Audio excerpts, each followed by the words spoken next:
Zaupam ti. To je beseda, ki iz sovražnika naredi prijatelja.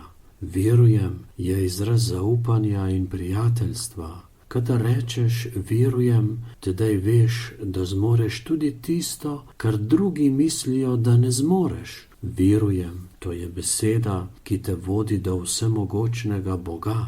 Njega se doseže z vero. Vera je duhovno spoznanje, neka notranja luč, je gledanje z očmi nevidnega, poslušanje glasov, ki jih ušesa ne slišijo. To je kakor prikazovanje, v katerem ti vidiš tisto, kar drugi ne vidijo. Ti verjameš neki osebi, ker jo poznaš od znotraj, čeprav ti vsi pravijo, da ti ni treba verjeti. Vera je vstopanje v Božje prostore, ker je to spoznanje duha, Bog pa je duh. Ne boj se, samo veruj, pravi Jezus. Tistemu, ki veruje, je vse mogoče. Kakor hitro zjutraj vstaneš, reci, verujem, in to 3-krat.